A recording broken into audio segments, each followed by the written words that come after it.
1, 2, 3. Don't make me shush your noggin.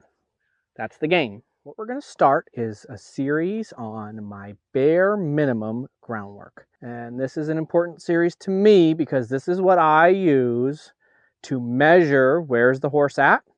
I use this as my measuring stick to help understand them, hear them, listen to what is their needs from me, and then use it as a gauge for when are they ready for me to progress.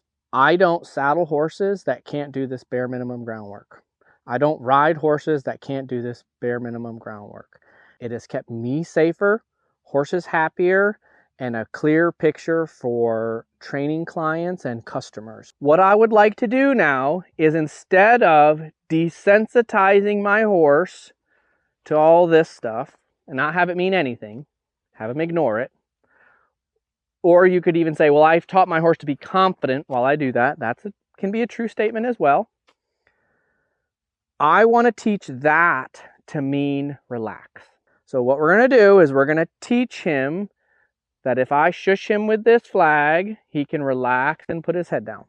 If I can start with the nose and tap, thank you, tap it to yield, okay, put energy towards it, that I could get that head to go somewhere.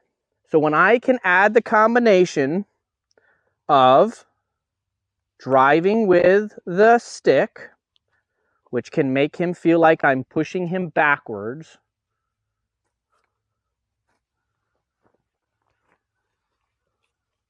okay, with the rope saying come forward. So if it's not backwards and it's not forward, and I don't let him go right or left, what does that leave? Up and down.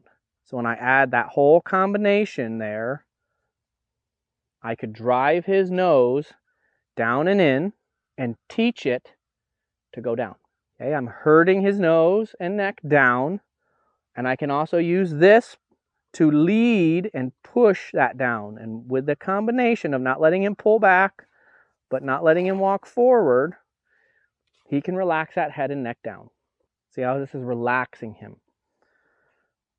It seems like it would be the opposite, okay? Start slapping them in the face, that it would be the opposite. But when they learn to yield that and let that head lower, the tip of his ears get below his withers, the blood runs to his brain and his brain grows bigger and smarter.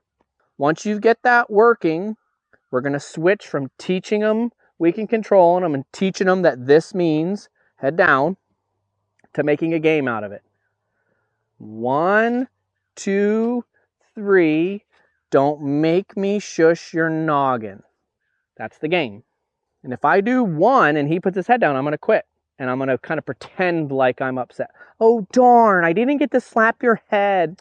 1, 2, 3. Oh, dang it, I didn't get to do the noggin shush.